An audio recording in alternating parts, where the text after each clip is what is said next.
about 20, I'm going nowhere. AKA MVP, I'm him. Why would I take you up on this trip? You wasn't with me shooting a gym. Opportunity, my hands, I can't slip. Stay ready, you don't have to get ready. Feel me? First coaches meeting that I'm doing no dolo, so you know I had to go big. You know, I'm the type of person to go big or go home when I do stuff, so you know I had everything set out. I got the pizza right here, got some water for you, you know. If you don't go big or go home, what can I say? What I notice is when you're working this type of job, first impression is everything. So if you want people to come back to your program, you have to start off good. I'm the type of person that's very structured, so I want it to be structured for everybody, just not for me. So that's why I have all the information laid out, and I studied my craft, so I know my sport very well. So if there's any questions that happens in this meeting, I should be able to answer them effectively. And you know, I'm just ready for this meeting to start. We got like 25 minutes left.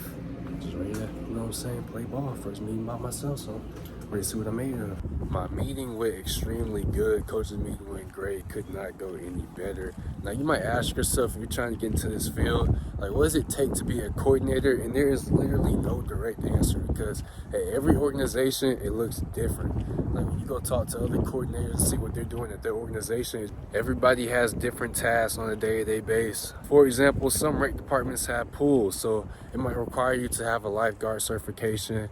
You might have to step in and watch the pool sometime. Other rec departments don't have pools, so the job looks a little bit different, but you might have to help out with the field maintenance.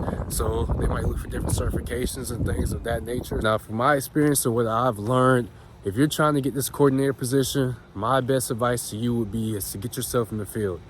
Like, can you scorekeep? Do you know these different sports? Because you don't know what your sport could be. You could be used to basketball, you could be used to football and have to end up doing volleyball. Also, you have to be a quick thinker. What do your skills look like? You have to have social skills. You're going to have to do meetings, parent meetings, coaches meetings. You're going to have to handle issues that come on the fly. So you have to be able to think. You have to be able to have critical thinking skills.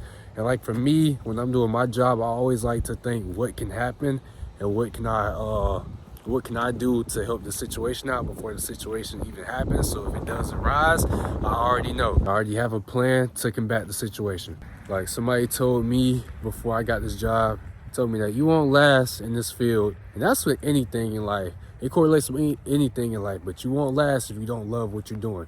So make sure that you love what you're doing, because it's early mornings with this job, it's late nights with this job, it's dealing with parent conflict, it's dealing with even kid conflict. So just make sure that you know what you're getting yourself into. When you do your job interview, ask all the questions, because every organization, like I said, looks a little bit different. So this organization might not fit you, but you might go interview somewhere else and that organization fits your standards and everything that you're looking for. The biggest thing of this job of them all is that it's a 24/7 job. Like once you leave work, you still can have more work to do. Now I'm 8 months into this job and I'm starting to leave work at work. Like my boss even told me that you have to leave work at work. But there are some important things that you know that you might have to email back quickly or get a quick response if it's a parent's concern or something like that. Anything to do with jersey bids or looking for coaches, things of that nature, yeah, you're gonna have to respond, because those are things that you know that you have to take care of. So it's gonna be some things that you have to take care of. But other than that, I'm learning to just leave work at work. When you get home, enjoy your time, because you'll be right back next day anyway. You can take care of business that following day. And the thing that I've been seeing over time is, I think the most important thing as a coordinator is that your connections. Like make meaningful connections with your people in your organization and the connection that you can bring into the organization, because the more connections that you have, the better it really is for you.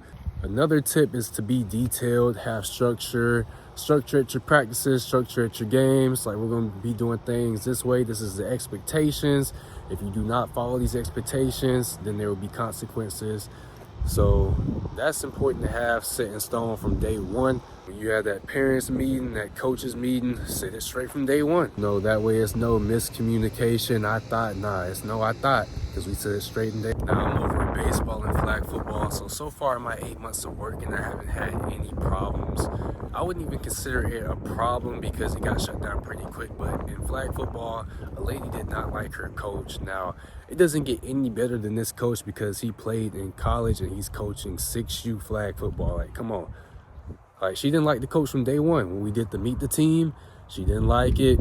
and it is what it is. But as the season was going, the coach would send me what she would be saying or putting on her social media about, you know, down talking him. And that's something that we had to nip in the bud pretty quick. And, you know, me and my boss had a conversation with her, got that settled out. If you keep doing this, you won't be able to come to the games, be trespassed, this, that, and the third. Stopped immediately. So you'll always have them parents that feel a type of way about a coach, but they'll be the same parents that will not coach. So it's like, how can you complain about a coach, but you're not even willing to coach? Go new office tour right here. Got the flag football trophy that we won. Got my desk right here. It's a little messy because, you know, I'm working on getting baseball season right. Co-worker desk. Got some extra trophies over here. Whiteboard, TV, new office. And then got a sink with air fryer and a microwave. But yeah, I hope you guys enjoyed this video. If you have any tips about being an athletic coordinator, just comment them. I'm trying to help you to the best of my ability. But yeah, I'm just working right now and getting coaches situated. Got a parents meeting coming up, so I'm just getting things planned out right now.